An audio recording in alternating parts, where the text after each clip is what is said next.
The Hawks lose 4-3 to the Wild in overtime, but damn, that was an entertaining game. We'll talk about it next on CHGO Blackhawks.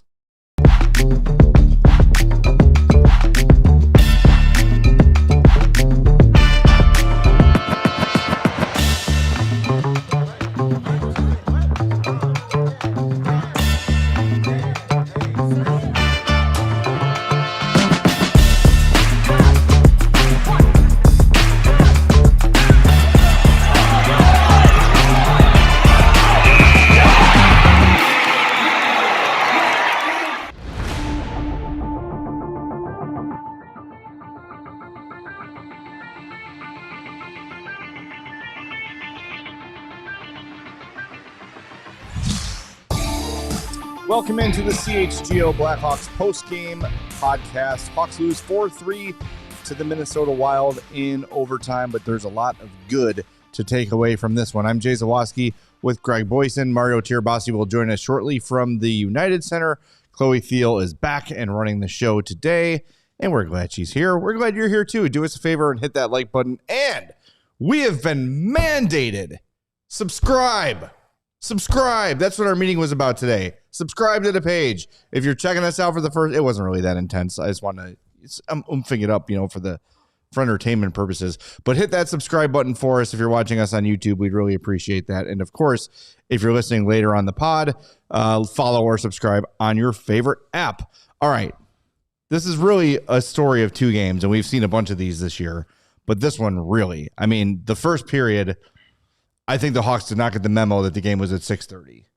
They were getting their socks on. They're getting, putting on their breezers like, all right, let's go. Like, what? Wait, what?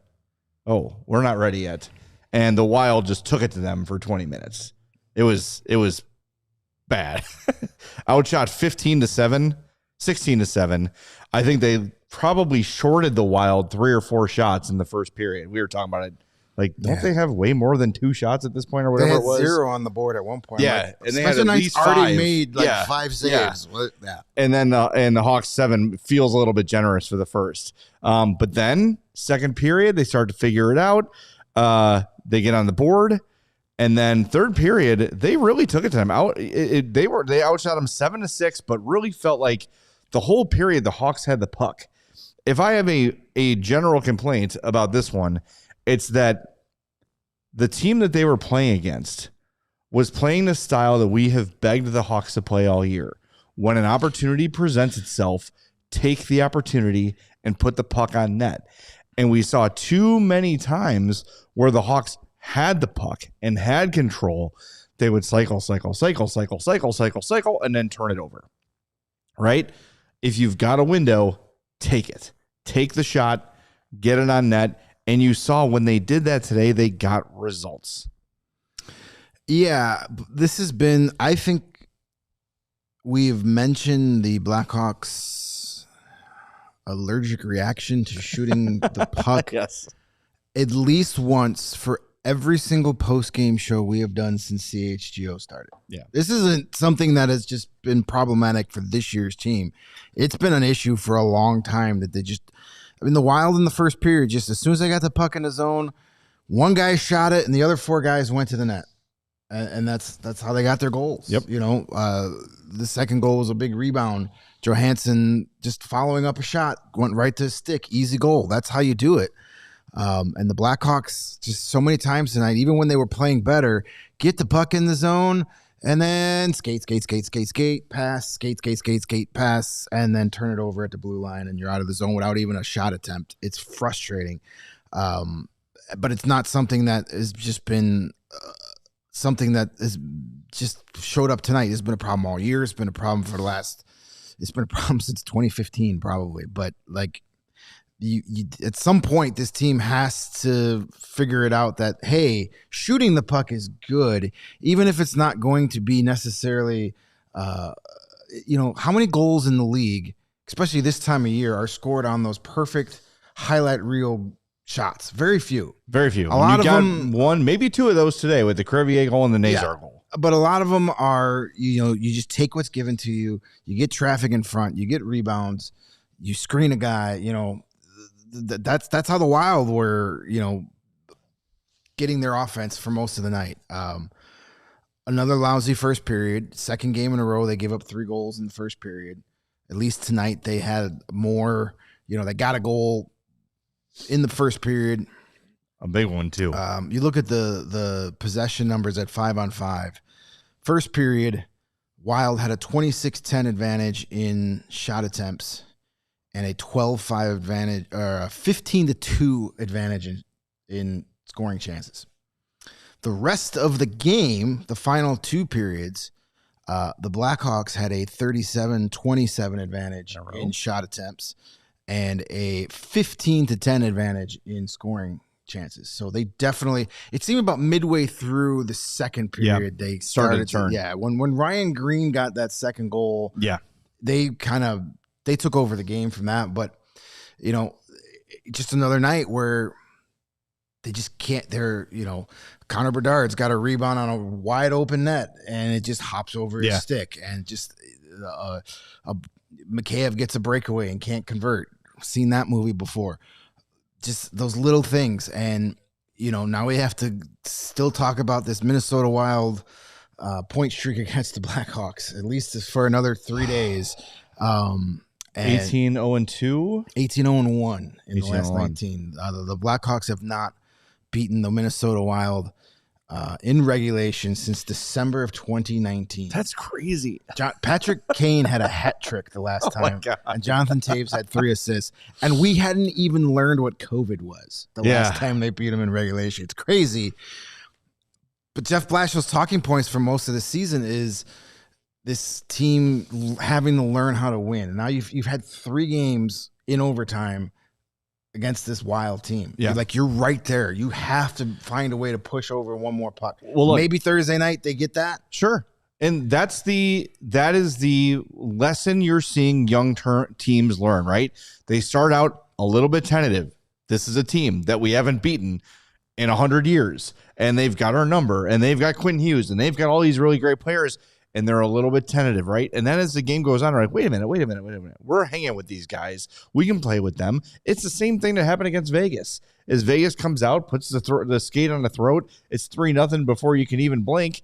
And no matter how much you battle back, you're not going to score that many goals against a playoff team. You're just not. They're too good. They're too deep. But you see it there. You can see this team is right there on the precipice of getting over that hump. And I'm not trying to throw too much on the shoulders of Anton Frundell, right? If you missed it today, by the way, Djurgården in their first playoff game, he wins in overtime for them. So delaying the arrival to Chicago. He's not helping. But you feel like, okay, if it's him on that top line and maybe not Ryan Greene, nothing against Ryan Greene, but he's not like a sniper round. Not Andre Burakovsky. Sure. Or whoever it might be, right? Like when the talent starts to arrive, and we have seen over the last couple of days the Matthew Nyes rumors that the Hawks are over trying to get Matthew Nyes this offseason, right? Or someone like that. And Frundell and Kanserov, and you start adding talent, these bouncing pucks or these missed nets or these hit posts suddenly turn into goals. And if you're talking about 2 or 3 more goals a week, you're talking about another win a week, right? And then you start to multiply that over the course of a season, and that's when this thing really begins to turn around. But we have seen them. What I like about what we've seen over the last 2 games, both losses, was that they got down and fought back, right? They got down and they battled and did not just sit there and just get pummeled for the remainder of the game. Yeah. I like to see the fight back.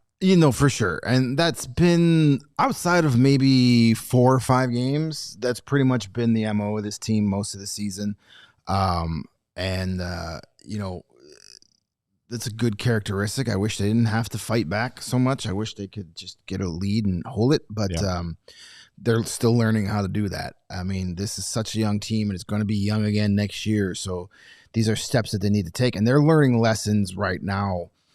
A lot of these young guys on that, around the league, the play has ramped up post-Olympic break. Yeah. You're playing teams that are now, like the Minnesota Wild have known they were going to be in the playoffs since Halloween. Right. And, teams like that can coast a little bit.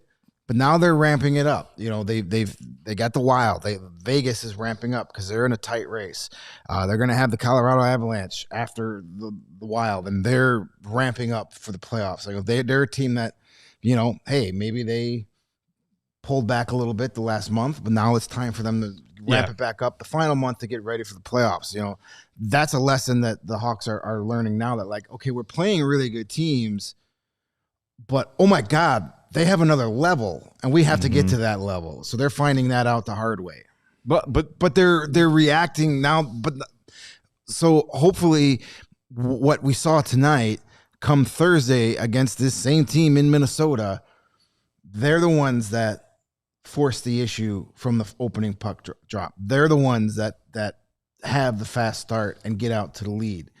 Take these lessons. We can say they're learning and growing all they want, but until they actually flip the script, it's just talking points. Well, yeah, but it's what you want to see, right? You're going with a defense that is the oldest guy on there is Alex Vlasic. Matt Grzelcyk was scratched today, so Ethan Del Mastro could play. So you've got 24, 23, 22. You know what I mean? Like, what's the average age of this D core was probably 22 years old today. And they hung in there against a highly skilled team, and you saw them winning battles, and you saw Artyom Levshunov on several occasions win a one-on-one matchup with Kirill Kaprizov. Like, it's like, okay, there it is. We talk about this individually with players, right? Like, you want to see, like, okay, there's that flash, there's that moment, there's that play that player made. We're starting to see those flashes of a team too, right? You're starting to see as a group them putting it together. When this game was 3-0, I was sitting there kind of thinking, like, this is going to be a 5-0 post-game show, and the third period will be the Wild just playing keep away to be polite and to not get hurt, and it's going to be damage control. But instead, I think the vast majority of people that watch this game today come away feeling good about it. Well, here's why you should. Look at the players that got points tonight. Ryan Greene, Wyatt Kaiser, Louis Crevier, Artyom Levshunov, Frank Nazar, Connor Bedard. Yeah. Those are all guys who you're building this team around. Those are all foundational pieces. It wasn't, the placeholders doing the heavy lifting tonight. It wasn't Bertuzzi and Tavo and Donato. It was the guys that matter. And they went out there and did all the heavy lifting against a Stanley Cup favorite. One of the best teams in the league. They're in third place in the division right now, but they're like in third place in the whole NHL. Like, they are a really good team. We were talking on the way out of United Center. Like, I think they're a little too weak down the middle for playoff hockey, but they've got pretty much everything else you need to make a deep run. And the Hawks have hung with them 3 games this year. You remember that first game against them? It was that bogus Mikheyev interference call in overtime that gave the Wild the power play that they scored on. And then the second game, the Blackhawks had that. They were up 3-0 in the first period. They had that awesome first period in Minnesota, and then the Wild chipped away and forced overtime. They won in a shootout. So they've hung with this team all season. Go out Thursday and beat them. Just get so then you feel good about yourself. Then you can look and say, hey, look what we've done. We went 4-0 against Utah, who's a playoff team.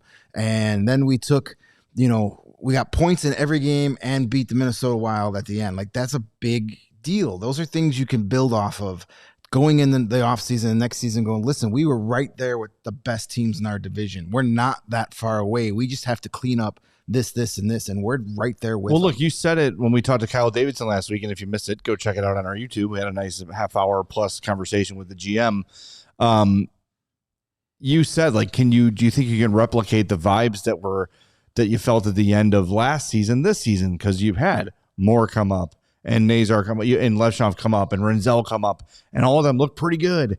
And you started to see like that glimpse of the future. Sacha Boisvert is playing this week. As soon as his visa is cleared up, he'll be in. He's signed. He was at the morning skate today watching. He can't participate until the visa's. This is ridiculous. You know what I mean? Like, what are we doing? Couldn't the benefit of having the FBI director chugging beers with the USA team expedite a freaking work visa here? He should have applied. Do something. Should have applied for a MasterCard. He'd have it already. There you go. It's just like, well done. I liked it. All right. Well, we got to tell you about our Game Day Men's Health Game Puck nominees. Better father, better husband, better man. Go to Game Day Men's Health. Visit GameDayCHGO.com to find locations closest to you. 3 nominees today. Louis Crevier, of course, with a goal and an assist, 1840 of ice time. Literally shot out of a can. 4 shots on goal, 6 shot attempts. His goal that went in the net at 102.54 miles per hour is the hardest shot on goal for a goal this season. I know it's a very convoluted stat, but there's not been a harder shot for a goal this season. Did that also beat Eddie Olczyk's record? Yeah, also defeating. Yes, exactly. Oh, another Eddie Olczyk record off the board. And the crazy thing about that, if you watched that replay, and Chloe did a great job with an aggregation short today on our socials, that was a knuckle puck. That thing was flipping head over heels. It wasn't like a perfect, saucer disc, like frisbee spin. It was end over end, still 102.5. Yeah, I mean, good for Louis. Took a little bit of a demotion tonight. I mean, sure, on the chart he was on the 3rd pairing, but as we know, Blashill will play the pairing that deserves it the most. Yes. But yeah, that was awesome game for him. 4th multi-point game of the season for Louis Crevier. That's insane. That's it. Second nominee, Frank Nazar, a goal, an assist, +2, 2048 of ice time. Had 1 shot on goal, so 100% shooting. I thought he made a couple nice defensive plays too, and just was kind of a bulldog all day. Like never giving up on a play, fighting to get the puck out of the zone when time came. Nazar's been really, really good lately. The points are starting to add up for him, He's which healthy, is what we've that been. Makes a big yeah, difference. and you saw on that goal. It was Bedard had a lead on the 2 Minnesota defenders. Nazar had to turn on the Jets to split them, and he did with very limited ice to do so. So, yeah, he looks back at full speed. So, Frank Nazar gets a nomination.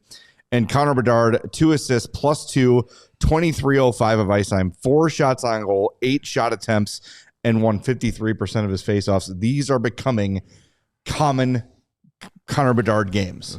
That's what you want. These are what most of his nights look like. And he won the opening faceoff against Nick Foligno. Yes, he did. Yes, he did. Good for him. We did post, by the way, the video tribute the Hawks put out for Nick Foligno. It's on CHGO_Blackhawks on Twitter if you want to check that out. All right, we're going to hit the break zone. We are going to hear from one of our Game Puck nominees, Frank Nazar, coming up next on CHGO Blackhawks. Whether it's on the field or in your financial life, the best teams win by delivering excellence at every level. At Old National Bank, they believe every play matters. From everyday checking to long-term planning and commercial banking, Old National is here to build momentum and help you move the ball forward. It all starts with a plan tailored for you by professionals you trust. From simple tasks to bigger financial moments, you can count on Old National to coordinate your needs with steady, knowledgeable guidance that brings clarity and confidence to every step. It's a partnership designed to help you feel supported, not just today, but well into the future. So whether you're celebrating a win, rebuilding after a tough loss, or gearing up for whatever comes next, Old National has your back with tools, insights, and an expert crew that's always in your corner. I use Old National Bank. You should use Old National Bank. Old National Bank, member FDIC, where relationships and results matter. And it is winter again. Yep, we're back. And now is the time to schedule your 4 Seasons furnace tune-up. If it's still cold in your house, what are you waiting for? At 4 Seasons, they guarantee same-day installation for all your heating, cooling, plumbing, electrical, and generator needs with no extra charge for nights, weekends, or holidays, because that, my friends, is when things go wrong. Save up to 4 Gs on furnaces and comfort systems with 4 Seasons heating, air conditioning, plumbing, sewer, and electric. Furnaces start at $39 a month. Furnace AC combos from $57 a month. You can save $50 today from your trusted local experts. 4 Seasons has been serving Chicagoland for over 50 years, and they're your trusted local experts for heating, air conditioning, plumbing, sewer, and electric. Visit 4seasonsheatingcooling.com for all their special offers and money-saving coupons. That's 4seasonsheatingcooling.com. One more time, 4seasonsheatingcooling.com. All right, we're back on CHGO Blackhawks, and we want to show this to our viewers here. This is our YouTube 100,000 subscriber, what do you call it, a plaque, I guess, or trophy or whatever. This arrived today. shared in our company meeting, which is where we were told to get more subscribers. But this is very cool. I'd never seen one of these in person. The I'm Fat Podcast account is not quite there yet. But thank you for getting us here. We couldn't have gotten to 100,000 without you. We want 100,000 more and 100,000 more after that, and on and on and on. So hit that subscribe button. But thank you for helping us reach this goal of 100K here at CHGO. And we were all part of that 100K show. That was a lot of fun. Feels like a long time ago. Do we know where we're at now? Can you look up our total subscribers? All right, Chloe will get back to us with that in a moment because I didn't ask her to do that during the break because I'm bad at my job. And she wasn't here. And she was running to find said plaque. I'm also taking some crap for not wearing green today.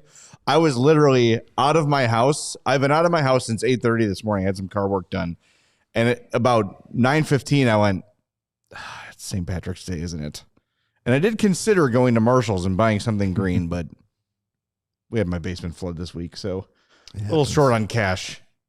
This is greenish blue. No, it's not. I blew it. I'm sorry, everybody. I'm sorry. I'm also not wearing green. No, Chloe's not wearing green either. Greg's got us. Greg's got us covered as always. All right, let's hear from Frank Nazar, one of our Game Puck nominees. Get your votes in. This one I expect to be close, so vote early, vote often. If you're in line to vote, stay in line. Here's Frank Nazar, courtesy of Mario's phone. Back and force it overtime tonight? Of course, the main thing we got to take out of that is just starting on time. And, everybody's gears going right away from the drop of the puck. So then, at the end of the game, we can be going up goals when we score instead of, trying to claw back in. Can you take us through your goal? I think it was just a good heads-up play by Artie to get the puck up.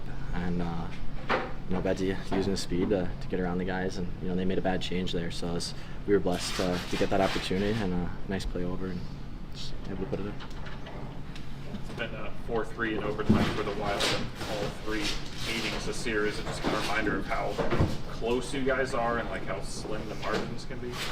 Yeah, we were talking about it, thinking about it after. How high up in the rankings that team is, and how well we played that second half of the game, and we can be right up there too. It's just a matter of how we play the whole game, and like I said, right there. It's great to see that comparison, but also we got to go out and do something. Why do those slow starts continue to happen? I wish I knew. I guess I don't know.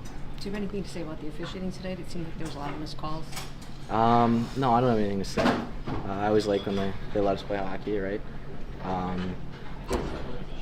That's just my opinion. I like just going out there and playing, and I won't bad talk on her or say anything bad. Was it playing against Foligno? Yeah, I definitely was. Chirping him a little bit. It's good. Looked like you got a nice piece of him in the first period. Yeah, I was a little scared after that. He was chirping me. No, it's funny. I saw him last night, so we were like, love you, hate you. It was like something like that. But it was definitely weird playing against him. But happy for him to be able to, be in mini and hopefully have a run at it. Does it kind of help that you get to get back at this team right away on Thursday? Yeah, it's going to be on all our minds, right? This game, last couple of games, overtime. Work on starting on time and carrying that momentum that we had at the end of the game into the next one. All right, there's Frank Nazar, asked what's the story with the slow starts, and you could hear the frustration in his response. Like, I wish I knew, just definitely feeling that. If like, you don't want to be asked about it. Start on fast. time. Those questions will go away. I mean, look, it's to me, why did Minnesota start fast? That first shift, McCarron came out and destroyed Connor Bedard. He came out and laid a big hit on, was it Greene maybe, on the other boards? Like Minnesota, as soon as the game began, started the physical play. I believe that's called setting the tone. Setting the tone, 100%. And I see some conversation about how the Hawks have all these big players that don't hit anybody. And I know where they're coming from. This is not a physical team. There is help on the way in that regard with Sacha Boisvert, who I predicted to you walking out today that in his first game he will fight and lead the team in hits. Gordie Howe hat trick. Yeah, I think period. that he is definitely looking to brush off his bad season at BU and he's make gonna an wanna, impression. Yeah, he's going to want to make an impression, whether that's Thursday or Friday or Sunday, whatever it is, for sure. Yeah, no, there is something to be said about going out and throwing some hits on that first shift of the game. Right now, the Blackhawks don't have a line that can do that. They don't have that. They I mean, Lafferty and Slaggert would be your go-to line for that, but they don't play enough. Right. That's what I'm saying. Like, if you want to turn the tables on Thursday, you start your line that can do that Thursday night in Minnesota and do that, but they don't have that right now. Unless it's, unless Boisvert is in the lineup and you put him out there with Slaggert and those two guys throw a few checks to start the game. But they're missing that element. And, Jeff Blashill flat out said it yesterday that Boisvert gives him something he doesn't have. He kind of called his team soft without saying his team's soft. Like, he kind of said, my team doesn't like to hit people. This guy likes to. So, listen, I'm not trying to put a ton of pressure on this kid. No. I don't have I'm not saying this to be mean. I don't have high expectations for him right now just because of the situation. Like, go and do what you like, just get acclimated. Do what you can do. Like, I'm not expecting him to come here and change the makeup of this team. But he can bring energy. Yeah, but he can go out and throw a hit and get people excited. 100%. And that. And, so we'll see how that goes. But they need some of that. And you mentioned Matthew Nees maybe in the offseason. He's a guy that can bring that. Frondell is not a physical guy per se, but he is willing. He's bigger body, hard to get off the puck.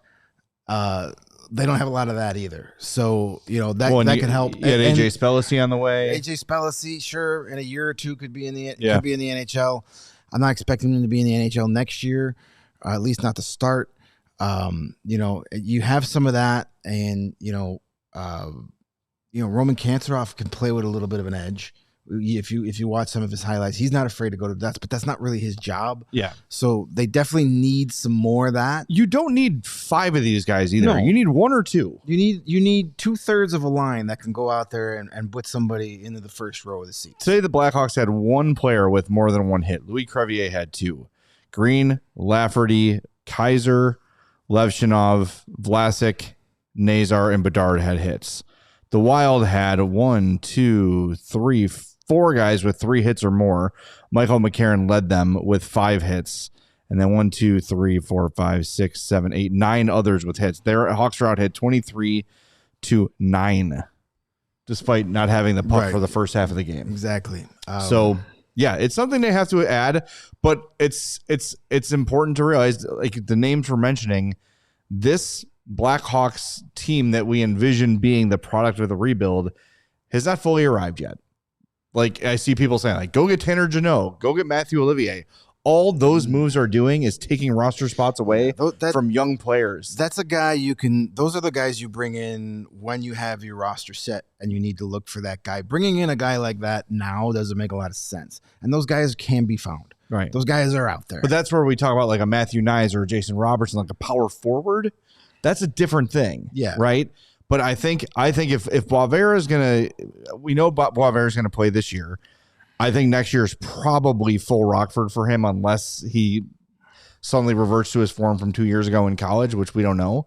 But like you said, my expectations for him in terms of like offensive contribution, game changing, moving the needle, not really. But I do think he'll be a guy that will play 10 to 12 minutes, end a game with 3 or 4 hits, and maybe a fight every now and again. Fine. It's something this team lacks. And if that's where he finds his role early in his career, it can always evolve, right? Like, not every player that jumps in the NHL is going to be their fully realized self from game one. None of these guys are. And if Connor Bedard wasn't even that, who's generational, we heard it for 3 years before the draft even about Connor Bedard and how great he's going to be. He is, but it took him 3 years to find this spot in his game. So lesser guys are going to take more time. But I think Boisvert, if he wants to make an impression here, and I think he does, I think he's, from what I understand about Sacha Boisvert, based on some of the conversations we had last week with some sources, like he's very unhappy with the way things went at BU. The people at BU are very unhappy with the way it went with Sacha Boisvert. I think he's very much looking forward to washing that taste out of his mouth, hitting the reset button, and coming to Chicago and making a huge impression. So we'll see. We're going to find out Thursday or Friday or whatever it might be, but he's coming, and that will be one potential answer to a problem that the Blackhawks definitely need to solve by the time they're ready to start competing again. All right, we are going to hit the break zone.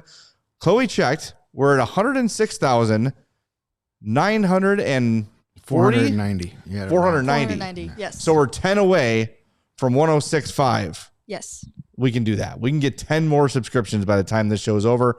Hit that subscribe button. It's free. You'll get notified when we go live. It's really, really handy. When we come back, we'll be joined by Mario Tirabassi live from the United Center. Remember to get your votes in for the Game Day Men's Health Game Puck. Bedard, Nazar, Crevier, vote. We'll talk to you in 2 minutes on CHGO Blackhawks.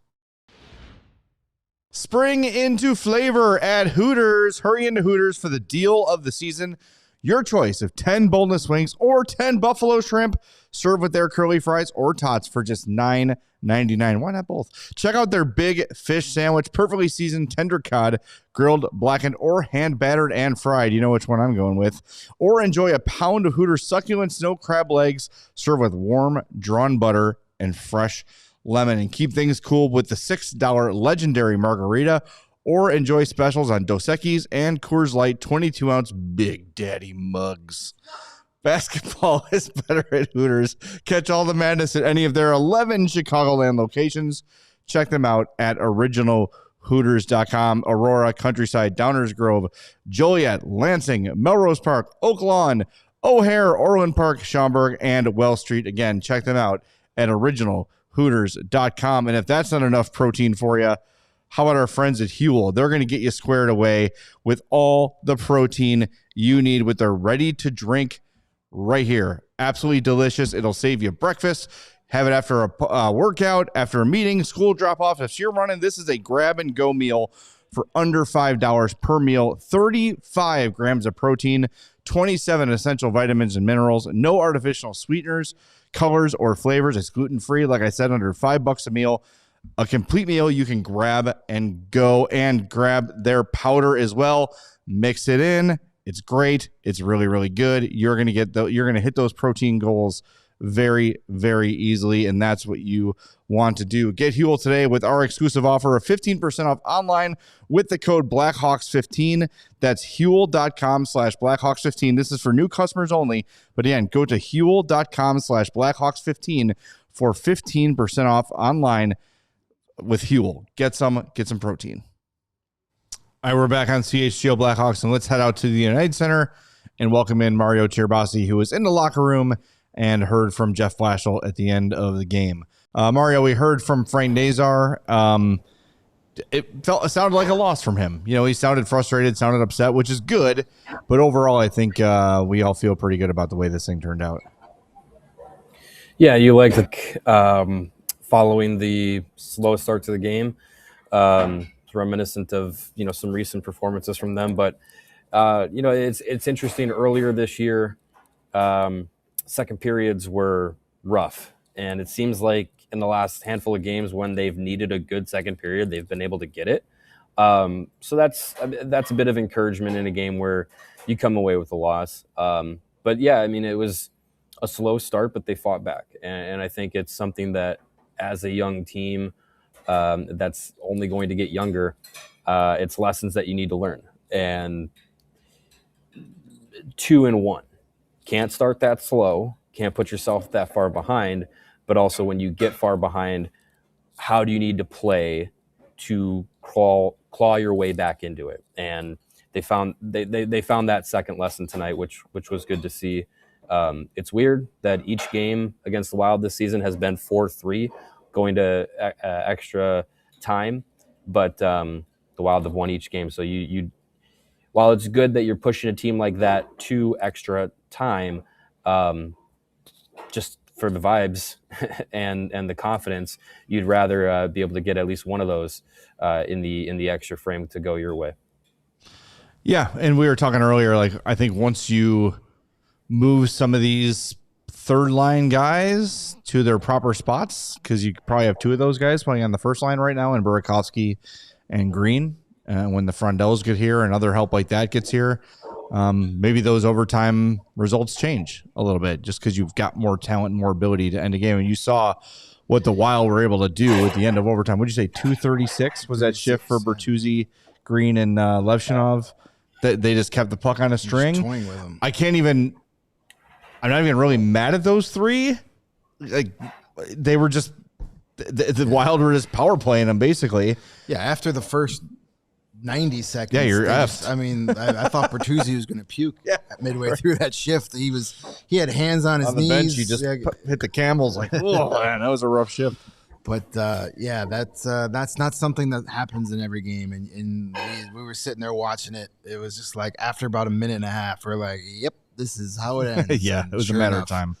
Yeah, they put them out of their misery. Well, what did Jeff Blashill have to say after this one here?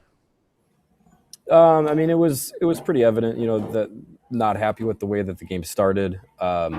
He mentioned not winning enough puck battles to, get themselves going in the right direction at the beginning of the game. But he did praise the team for being able to find a way to come back and play through the second and third periods and get the late goal. And again, from his perspective, it's still growth for this team, but as we've been hearing all season, starting on time, everyday league, all of those things, like it all makes sense, right? Like it all boils down to what these young players need to be able to realize in the NHL, and we've seen it at times, and we've seen those growing pains, and that's just I think that's just going to come with this group, and they're going to get younger. Boisvert is going to step into the lineup soon, and I'd imagine that means Sam Lafferty's out. So there's a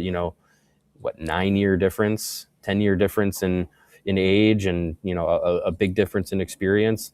Anton Frondell is going to come in, and again, that you're going to have a younger, less experienced player come in. So it's just going to continue to cycle through where, these young guys are going to come in, and you want this group now, Bedard, Nazar, Levshunov, Greene, Rinzel, Moore, like all these young players, guys who are early 20s, some of them still teenagers. Like, you want them to learn those lessons now so that when you step into next season, it's not a surprise, and you don't really have to, hopefully, go through those lesson learning processes again with those same players. They can be the ones that can kind of be, even though they're still peers with all these young players coming in, they can be the example that they follow. And you don't necessarily have to have a Foligno or, a Murphy or a Dickinson. The guys that have been here for that long have to handhold these young players. Like, you want those peers, those guys that are here now,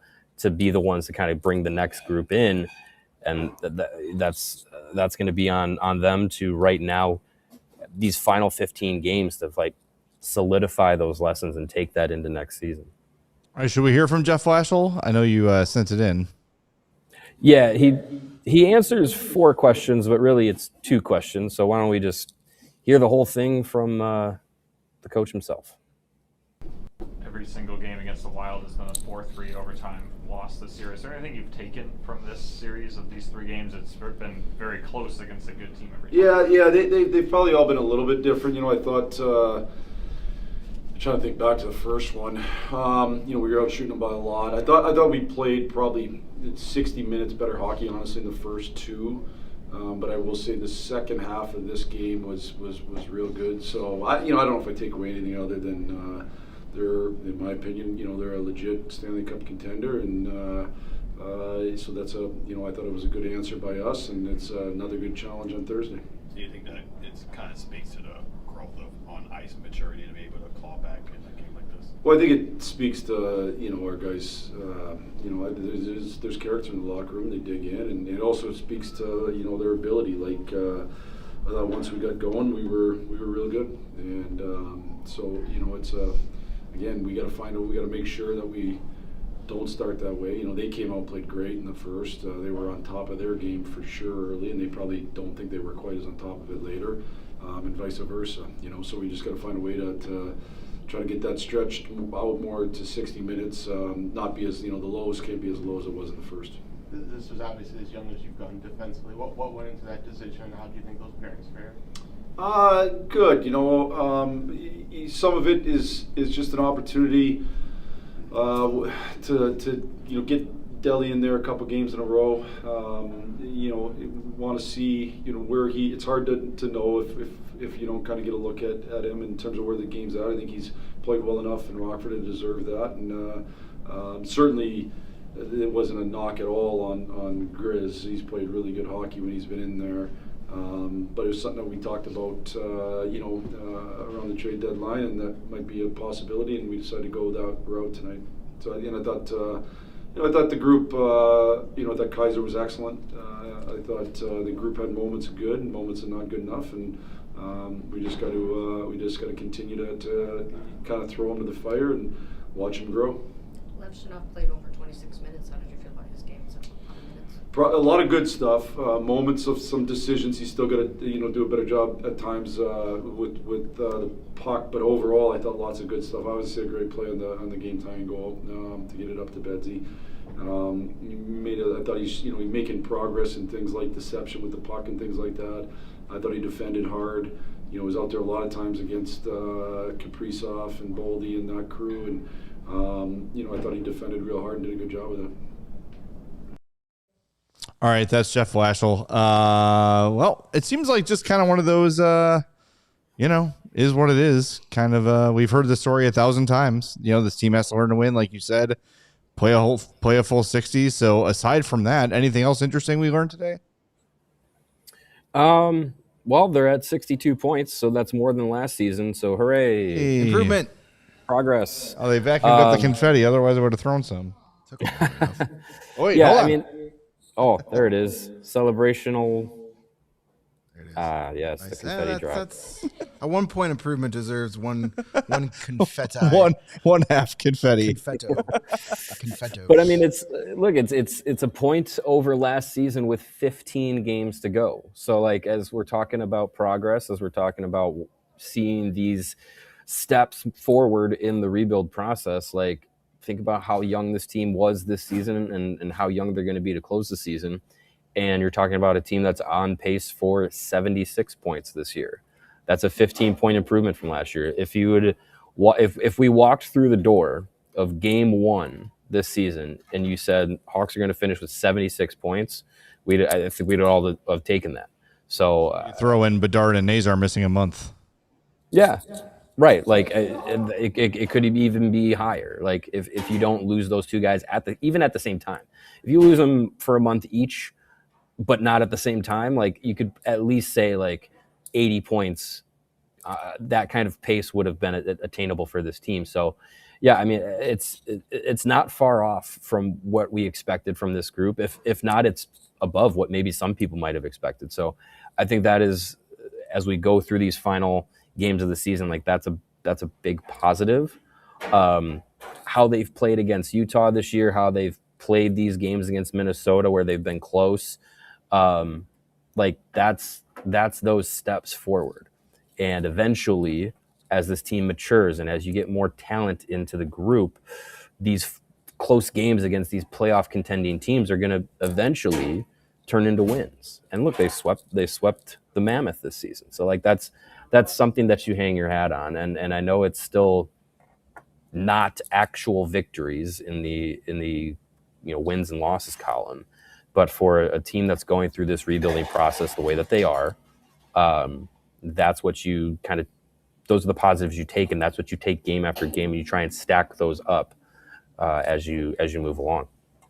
All right. Thanks, man. We'll see you tomorrow at practice and again on the show at 3. All right. Sounds good. That is Mario Tirabassi from the United Center. Follow him on Twitter at Mario_Tirabassi. And we got a comment from our buddy Pat, who's here every show, and we appreciate that very much, Pat. And he says, let's scroll up a little bit there, Chloe. Yep. He says, I still don't get the cheering over more points this year being air quotes progress.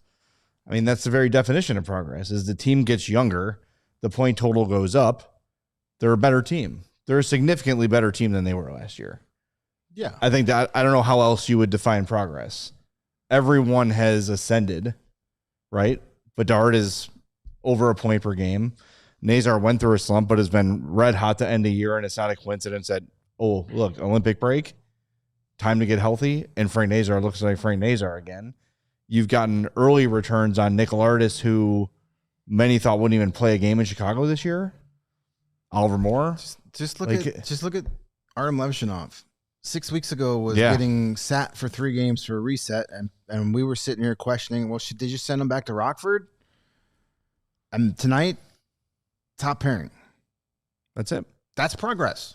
Yes. And that from going not playing at all to playing the most minutes, that's progress. Yes. And that is the big takeaway presented by Xfinity. Imagine that. Nicely I also done. want to get into, before we wrap up the big takeaway, new D pairs today. You had Vlasic with Levshunov, Kaiser with Renzel, Del Mastro with Crevier.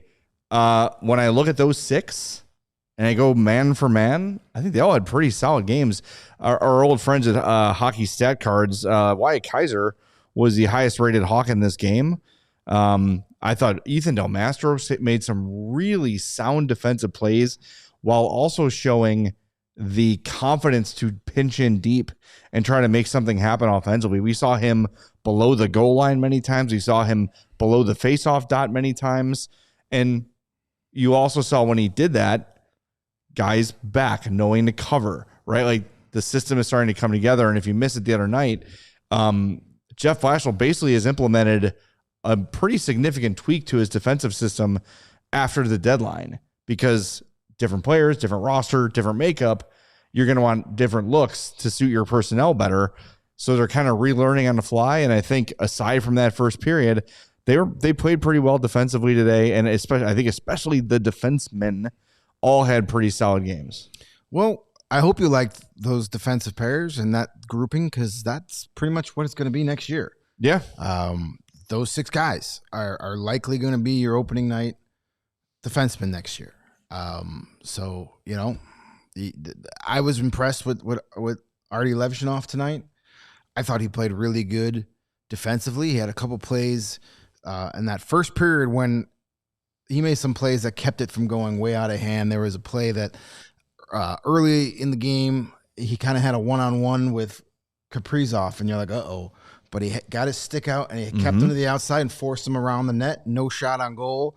There was a play later that he used his length and his stick to strip Matt Boldy of the puck in a one-on-one battle. And then in that power play that the Wild eventually scored on, the puck was just lying in the crease, and he swept it out and prevented the goal from happening. That eventually happened anyway. But at the time, I was like, hey, great play. You saved the goal. So very impressed with him responding to his reward.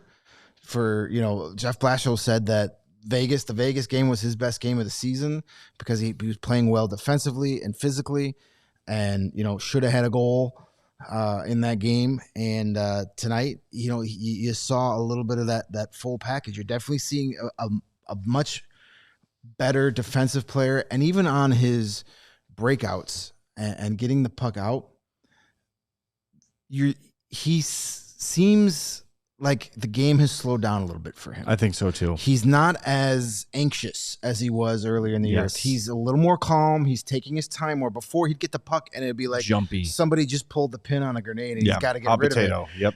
Now he's kind of taking that extra half a beat to kind of see the situation. He's not as anxious with the puck, and that's because the game's slowing down for him, and that's confidence as well. And listen, as I said, 6 weeks ago, we were like, they should probably just send him to Rockford.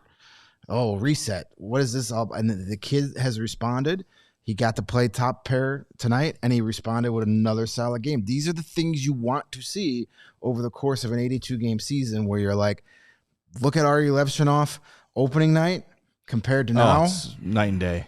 That was the point of this season. And there could be another dip coming. Sure. Right? He's 20 years old. Like, there's going to be ups and downs, but next year and the year after that too. But as long as they're less frequent, you can live with that. What I like too, and Blashill pointed this out last week, was he gets sat before the Olympic break. and he could have. There's two ways to respond to that, right? Is you tuck your tail and say, well, better luck next year, or you get to work.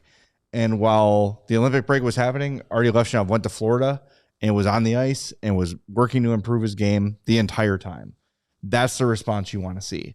So good for him to respond the right way. And you're seeing, we're getting those glimpses more and more often of what they saw when they took him number 2. And when he's playing with confidence, he is a difference maker. There's no doubt. And there's nothing that is more, it's so visible when a defenseman is not confident. And that's what we were seeing from him before the break. All right, we are 7 subscriptions away from 106,500. So let's get there by the end of the show. A great radio station. 106.5. That's where less frequency. Less frequency. Spins the Dusties. Yes. And that was the big takeaway presented by Xfinity. Imagine that. And speaking of Artyom Levshunov, it is time to enter the frat house on Madison. Here's the totals from this game.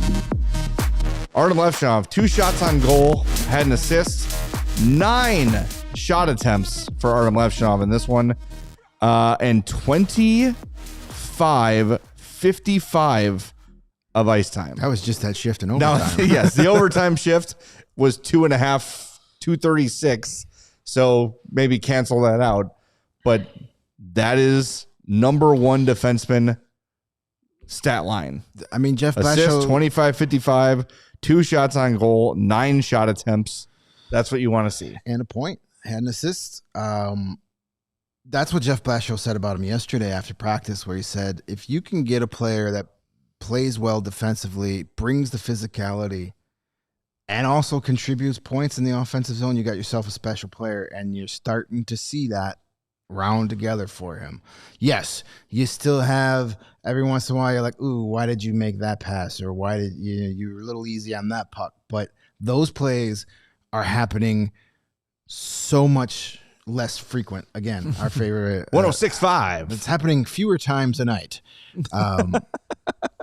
That's why he's less frequent. And that's encouraging. That's exactly what you want. Like, young players are going to make mistakes.